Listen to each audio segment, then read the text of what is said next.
Blessings, blessings. It's morning. So, blessings, good morning. Blessings to you and your family, your pets, your animals, your friends, your enemies. Blessings. Who still says my enemies? Teenagers say that, right? Yeah. Teenagers. No, they say the ops. That's their thing, the ops. In our time was my enemy. But yeah, today's another day. With blessings. So it's in the morning time. I'm doing a little cleaning up. My dishes. Gotta wash. Take out some food for the day. I don't know yet what it's gonna be. Let's see, I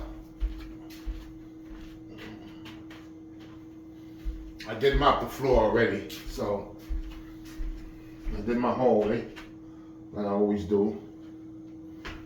I had my tea. So let's get into it. No progress today. No Indeed. No interviewing. No calls. No emails. Yesterday, I went on the interview. Working at the Bill Stadium. We're supposed to reconstruct some things over there. Well, I'm not saying we, if I get hired. Remember, I went through the Zoom, the first interview, then the second interview was a week later. Sitting down with two people, one supervisor, the other one was a foreman, actually the boss. 15 months on the job. Let's say the pay is between 20 and 23. We're gonna put it in between there, 20 and 23. I thought, well, when I had the Zoom with the guy that's a recruiter for the company of hiring, he told me 1950. The boss told me, I'm not gonna tell you guys exactly what it is, but 20 and 21. 20 and between 20 and 22, between 20 and 22. Hourly rate. And he liked me. He really did. The boss and the supervisor. Getting into today's activity. The life of today. Up to date, you guys, with things that's going on. Talk about with you guys a criminal background check with these jobs, whether you have a misdemeanor, a felony, probation, parole. Everybody's crime and everybody's felony and misdemeanor is different. So whatever that you done did within your crime and whatever that the job requires of your conviction, how high it is, or severe that it is, the nature of your crime, we call it. It's upon their policy if they still want to hire you. Whether it's a government job, or it's a state job, or it's a regular job, when they ask for a criminal background check. All right? Off the books, off the books, motherfucker don't ask you for no motherfucking background check. This is off the books. They just think about getting paid and paying you, whether it's under the wages or over the wages. Whether you want to accept it, that's on you. Also, I'm letting the floor dry, so that's why the door is open. And my neighbor downstairs, we can get to that another time. She's not there, so I would not do this if she was there with the dog. Right? Mop the floor and just letting the air go through, and I mop the floor here too with the bleach smell. I'm trying to get the bleach out. So now, so yeah, on that part, and I have not heard anything back from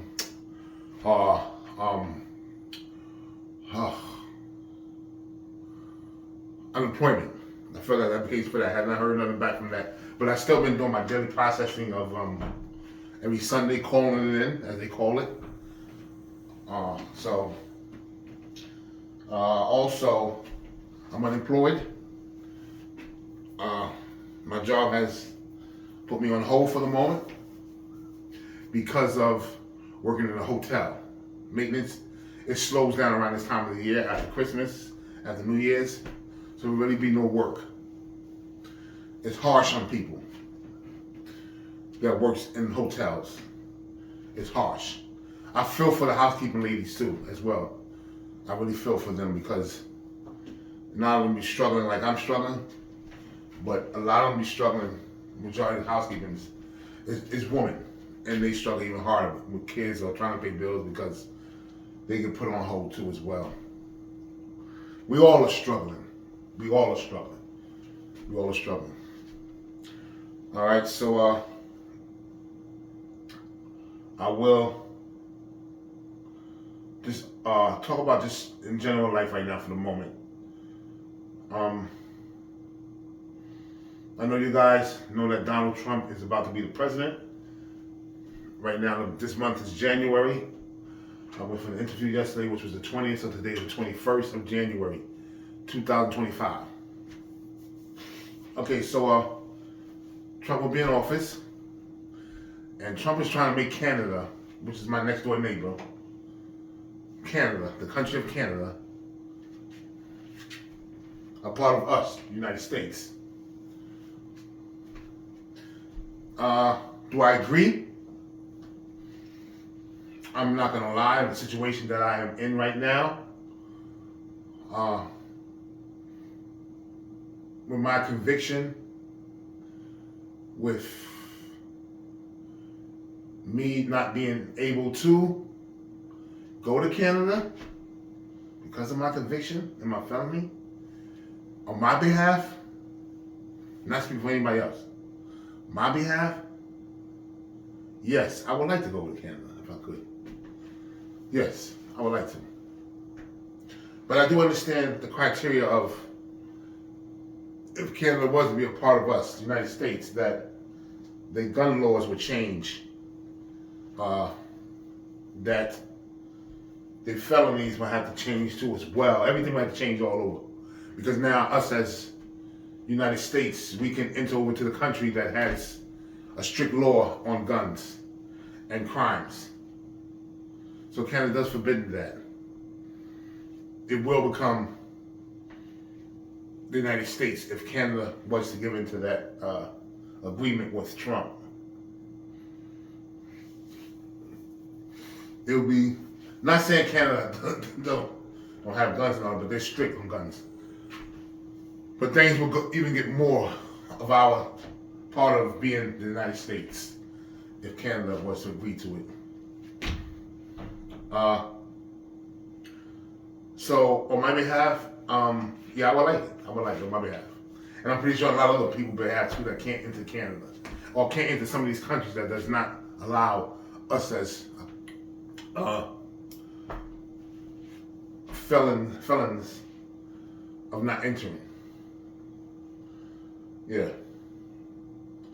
Another thing, women with breast cancer, women with cancer, men with colon cancer, men with cancer, women and men strokes, women and men high blood pressure, women and men going through child support, women and men going through felonies and convictions that can damage our abilities of being a part of some of the work society of having a job with working with these government or city jobs that we cannot enter into because of our background history. But we do have skills.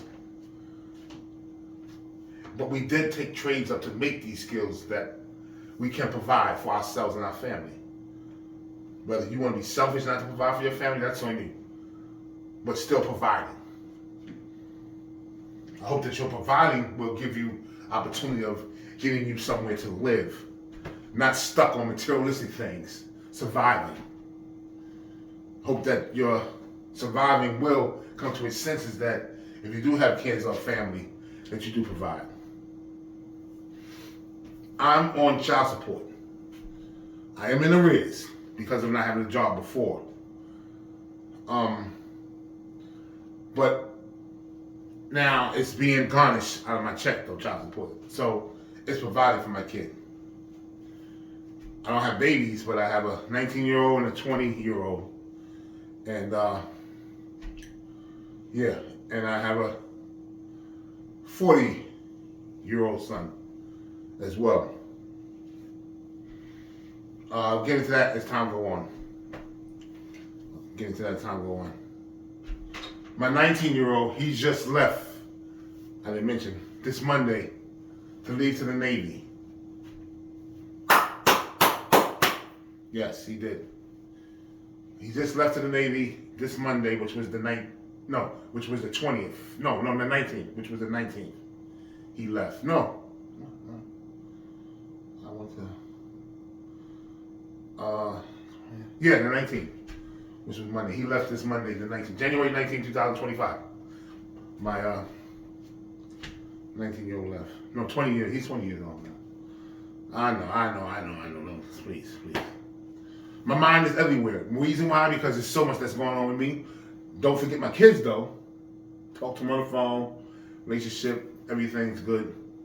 My 40-year-old, he's a New York City fireman.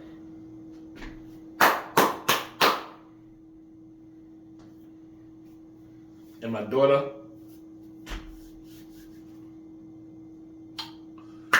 she's in college.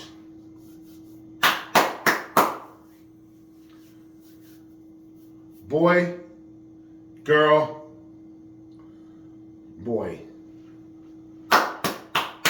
Blessings from God. Thank you. Thank you for my kids on the right path that never seen the path that I have seen or been through. Blessings. Blessings to you and your kids too as well. Whether good or bad, still love. You still give love. Whether from your mistakes, or their mother mistakes, or their own path of making bad decisions that made them have some mistakes, still blessings with love. Yes. Okay, now updating you guys again with myself, my situation. As time go on, we will go on. I had a hemorrhaging stroke. We're going on 5 years ago.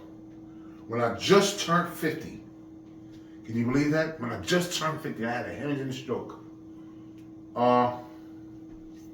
It left my whole left side paralyzed. My whole left side paralyzed. My lip was twisted. I was in the hospital. From the hospital, rehabilitating myself. In the middle of the process, I had blood clots from my leg. It accumulated from the transportation, from being shipped from upstate New York, being brought down to New York City, from having a 12-hour ride in an ambulance, strapped. So blood clots did happen in between. And the blood has entered my lungs, which put me in a state of a situation of feeling like I had COVID. Never had COVID, but the way it is, I heard it's hard to breathe. They had to keep me on a heavy dose of medication. They had me sedated because of the lungs in the blood clots in my lungs it bothered my breathing. So they had to keep me calm.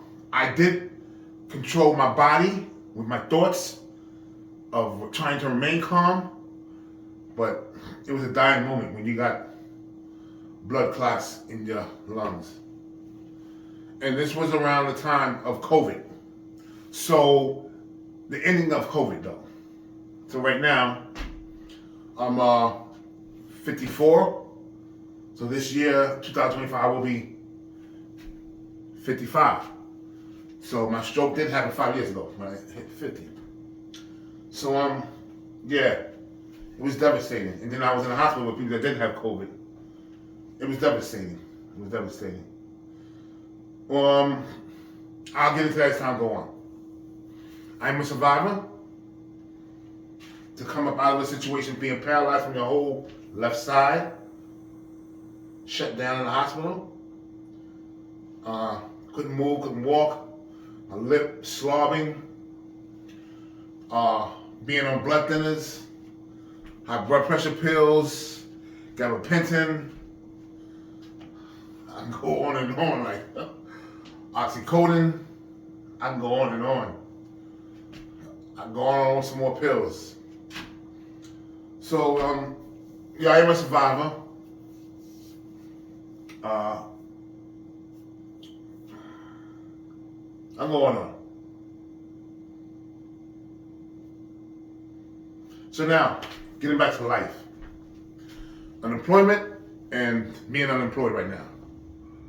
I don't get food stamps because of SSI I don't get, SSD I don't get. I did have it at one point, but when I said to myself, God, thank you for giving me the blessings to work, to start walking again, I told them that I'm working and I did it full time, so it cut me off a lot of benefits. A lot of people say that, why did you do that? You could have lived with the benefits. Why did you do that? Yo, I wouldn't have did that.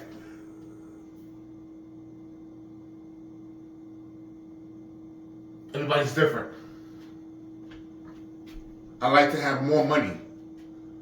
I was a hustler back then.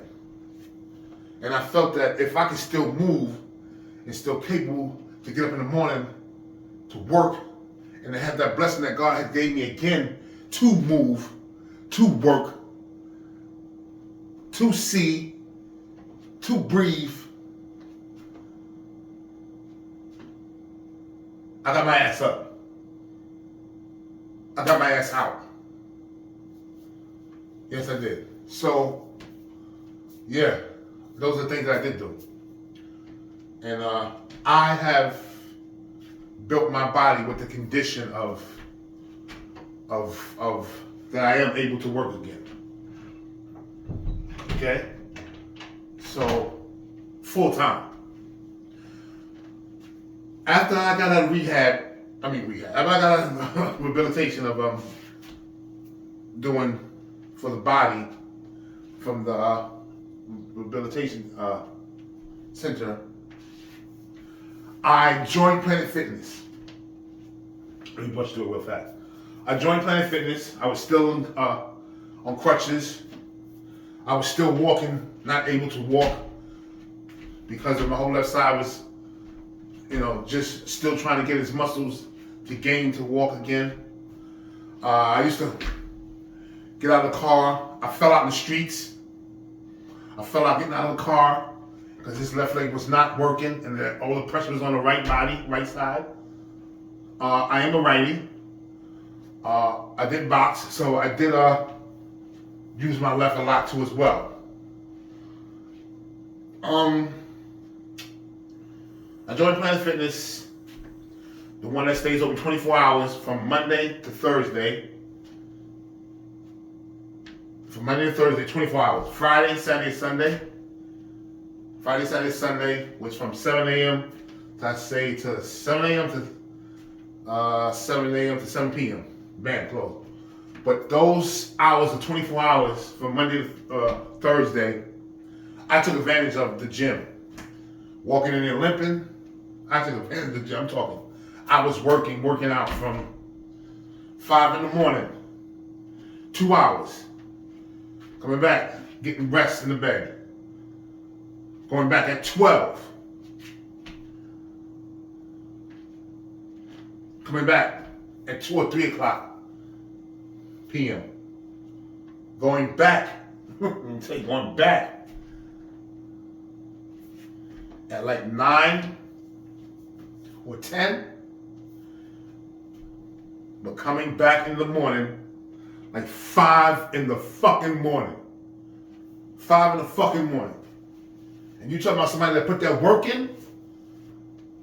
You talking about somebody that put that work in? That God had gave me the muscles and the ability to walk again? You talking about somebody that was an addict about working out? You talking about back in the day? You talking about a person that was incarcerated that body was cut lean, and I'll show you one day the pictures. Yeah, I took advantage of it. So yeah, I knew how to work the body and the muscle when it was capable of being worked. I knew how to give it the respect, the power. I knew how to work it, but take its time. I knew each muscle to work. I knew each breathing and how to breathe during the process of working out. Y'all might got a little spit coming out, my lip or whatever. I still do go through little problems with my mouth, my left side. But not like when I first caught the stroke, slobbing and all that. But yeah, I'm talking about that work. I did put it in. And look at me now, walking. I might got a little drag in my leg, my left side a little bit, very little. You wouldn't notice it though. I had a rotator cuff surgery here, rotator cuff surgery. I'm supposed to have a knee surgery for the last since 2019.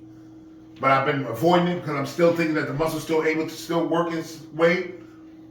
I did get some cortisone shots in my left knee. This whole left side been through some shit.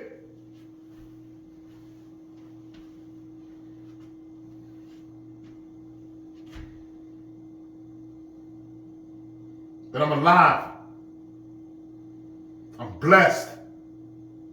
So you're gonna tell me the skills that I learned, like I told you guys, whatever skills that you learned, whether it was incarcerated, whether it was on hands, anything. Don't give it up. Just because of the white man or the black man don't want to accept you in their job or around the people who they feel to secure their company, let you down. You came in this motherfucking world. You came in this world gifted. You came in this world as I bleed, you bleed. You came in this world to make your decision, your path. And you're still living. So who the fuck is gonna stop you from pursuing your skills that you learned? Because there's always gonna be somebody to accept you for who you are, whether a relationship or a job. With your credentials and your skills. You keep going. You don't give up. Don't let nobody tell you you don't have it. When you do, and you know you do. And I ain't playing. Because I told you my videos is authentic.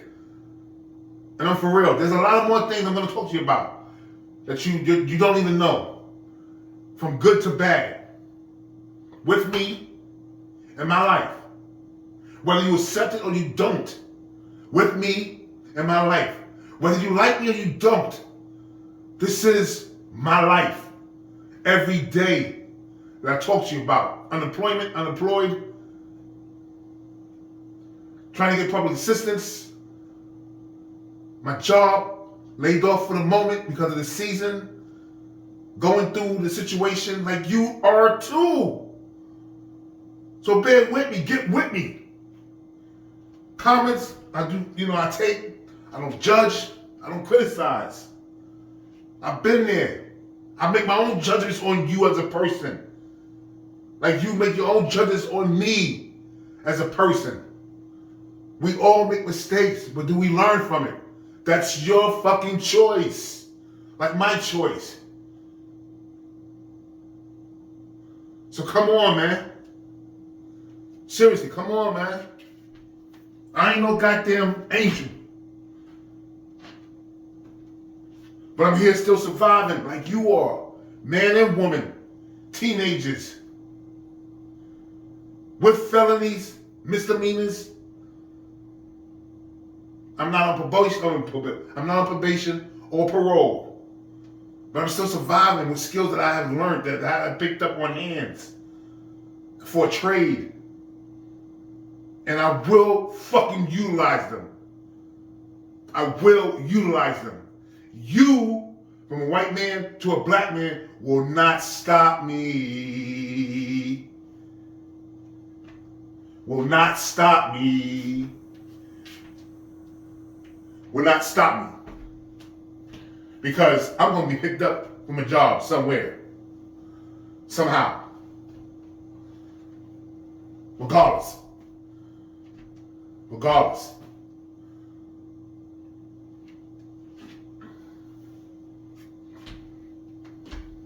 Regardless. And what I've been through, like a lot of you have been through, same situation some of you been through with me. We ain't no different. The same way. We ain't no different. We done been through, but you know what? Feel proud. Feel proud. Because I do. I feel proud. I'm still alive. And I'm going to give you my skills that I know. By talking to you, letting you know what I've been through. And I don't give up my skills for working, doing maintenance.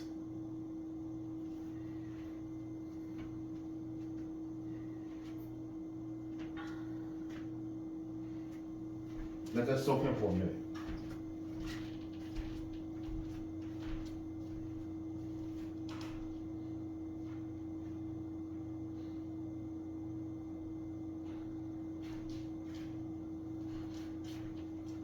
So, yeah, so that's what I want to talk to you guys about today. There will be more to talk about. There will be more to talk about. So,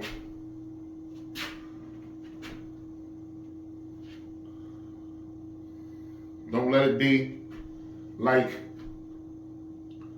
everything is discouraged. It's not. It's part of life we were living. I just want to let you guys know that if you didn't see me in where I was standing at, I don't think you did. Well, if you did, I hope that you did. I'm not going to do this recording over because it came from my heart, and and the words that's always being said from my heart is, as a man, I'm not going to keep repeating myself. I'm not. But again, unemployment, nobody reached out. And like I said, later on, we're going to be talking about women with breast cancer, men with colon cancer. We're going to have some good topics and good conversations. They're going to be meaningful and understanding because a lot of us are going through this in life. A lot of us are. A lot of us are going through this in life. Family, friends. I don't consider myself really wanting too much friends. I don't consider myself really wanting to be involved with too much family either.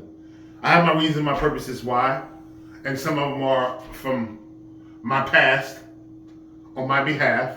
See, a lot of you don't want to say some of the things in your life have caused the destruction or separation with your loved ones. A lot of people want to always point the finger. Again, I'm not here to judge and criticize, but a lot of people always want to point the finger and say, I don't want to fuck with this person because, just don't want to fuck with them. Whatever the reason is, but I don't get involved with that shit like that, Or I don't want to talk to this person because of this. But a lot of the two is from what you have did to your family to cause the distance and the pain, which is like, I have.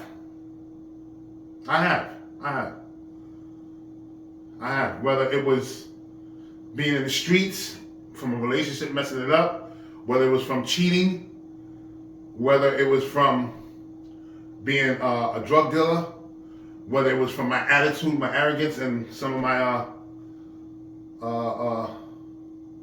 ways of securing the bag.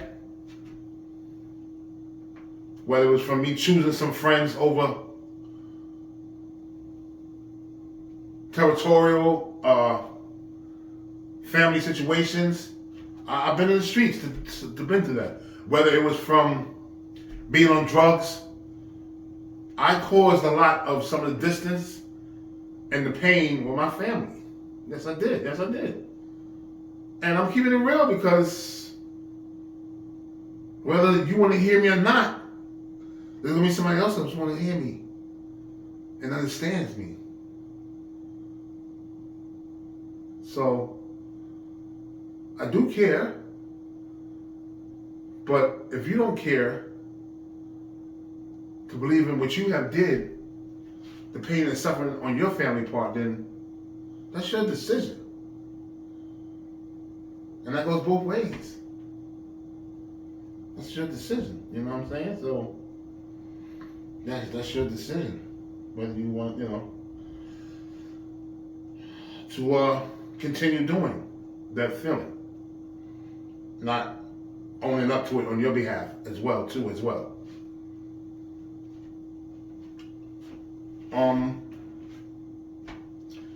I'm going to end this.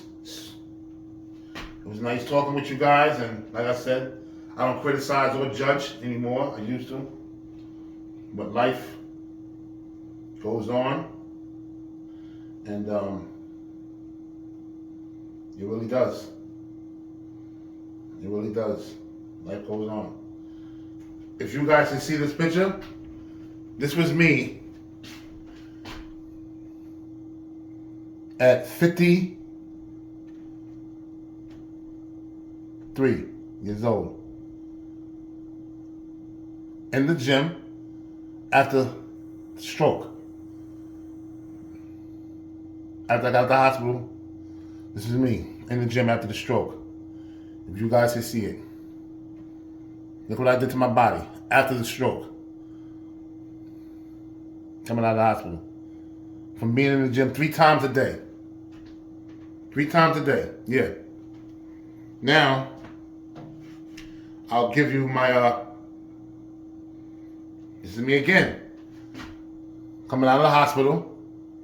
And this is what I would say, I did this for a year, in a year after I got out of the hospital. From the stroke. I'm going to the gym 3 times a day. That's me. Building the body up and the muscles again. That's me. And now I'm going to give you a part of my younger days when I was, from being released out of incarceration. That's me. If you can see it, that's me when I was released from being incarcerated, from doing years in jail. That's me. So I already knew how to build the body up and how to work out and how to control my breathing and how to control the muscles from head to toe. Yeah, that was me. In my early 30s. My whole 20s I didn't see. I didn't see my whole 20s. I was not home to see my whole 20s. And that would be onto another story too as well. So, yeah, that was me. So, I'm going to